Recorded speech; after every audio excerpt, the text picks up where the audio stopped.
Hello and welcome. I'm Exolite and this is my channel. Today we're going to talk about one of the United States' oldest cold cases. We're going to talk about several, actually. Before we get started, if you would please give this video a thumbs up. It really helps my channel to be seen. If you are not subscribed and you would like to be, please do so. And if you do, please click that bell because you will be notified when my content goes live. Also, thanks to the magic of YouTube, I now have a thanks button, a thank you button. It's like a little tip jar. It is absolutely not necessary. It's just there if you feel the need to. All right, let's get started on this. What do you think? Today we're going to start off in Mississippi with Janie Sharp.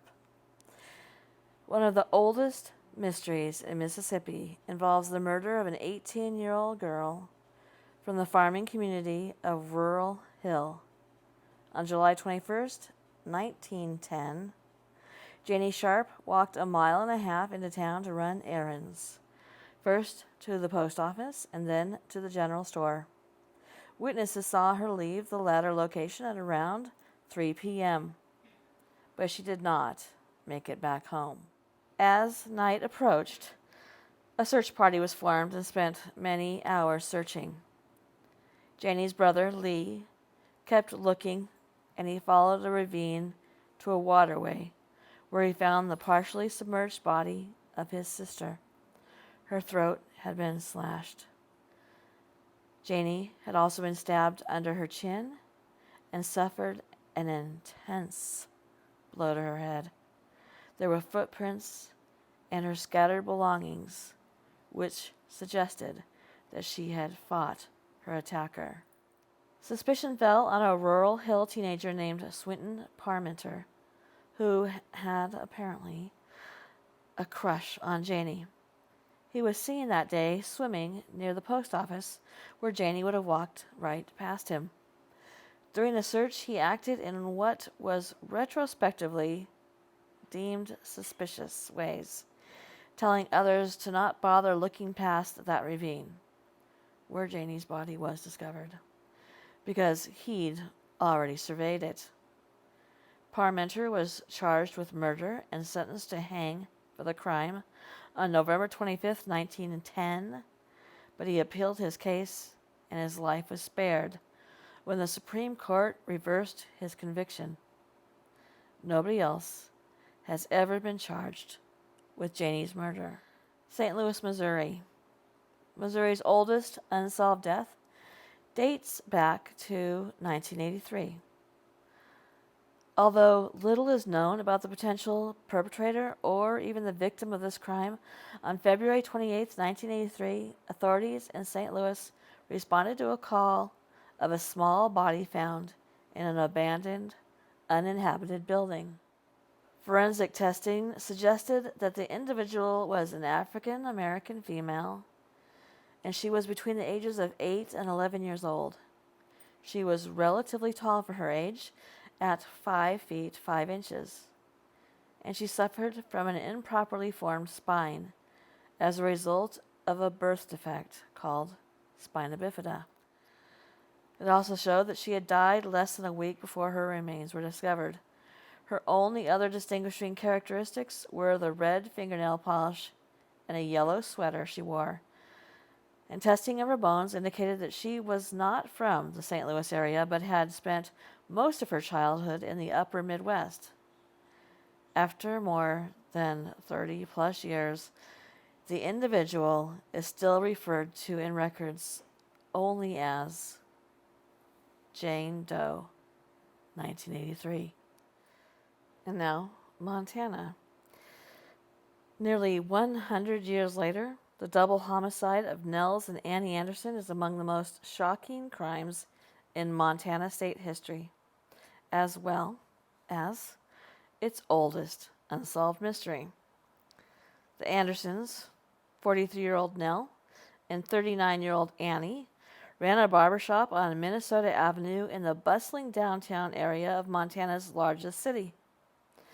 On the evening of December 7th, 1924, the Andersons had finished business for the day and had put on their coats to head out when they were surprised by a late customer. At least, that's what the police thought at the time. There was no sign of a break-in or a physical struggle with either Nels or Annie, and the murder weapon was an axe that the Andersons themselves used for splitting wood, and that was found next to Nell's body. The deaths were bloody and gruesome, and police believed that the killer had used the barbershop's sink to clean their hands. They attempted to get fingerprints off of the sink and the stand, but they were unable. The investigation spread to adjoining towns, but no suspects emerged. No arrests were ever made. And the murders of Nels and Annie Anderson have never been solved. And Nebraska. Mary Kay He was 17 years old at the time, and she was last seen standing alone on a street corner about 5 blocks from her home in the small town of Wahoo, Nebraska, on March 25th, 1969. That night, her parents reported her missing.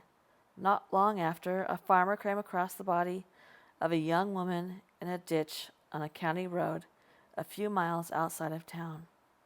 She was identified as Mary Kay, and she was found fully clothed, but with her shoes nearby, along with her personal items, a school textbook, a notebook, and a purse, carefully stacked.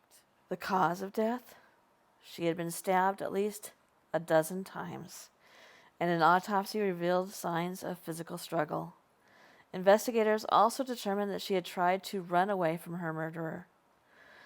From crime scene evidence, police were able to determine the killer's shoe size, hair length, and hair color, and from that they put together a list of 15 suspects.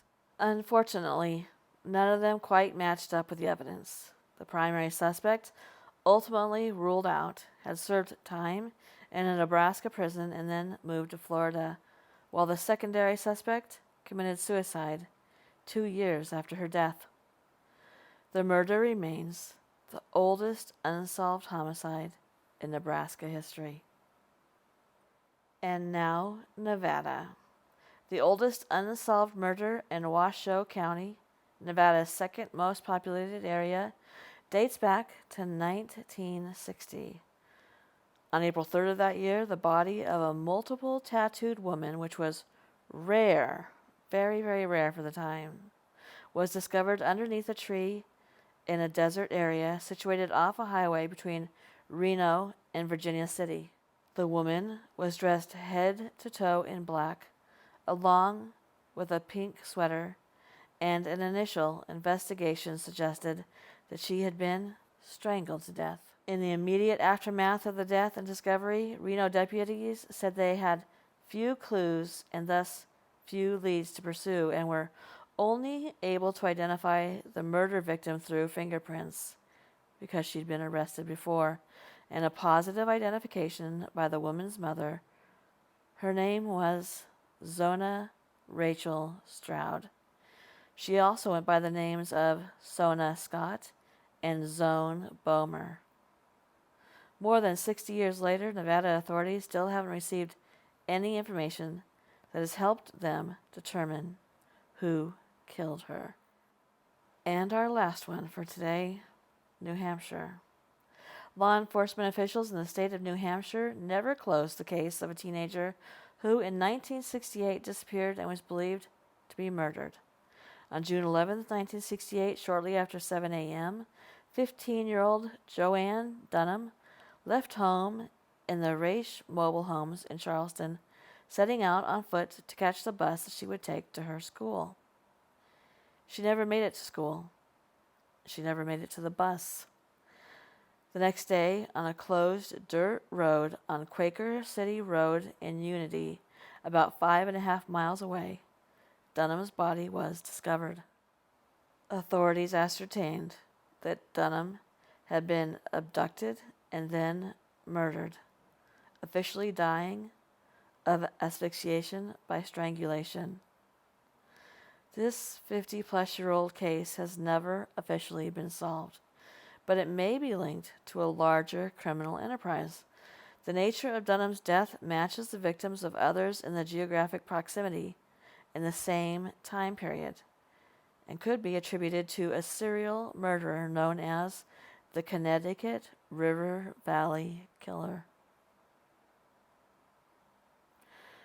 Thank you for coming today. Good night.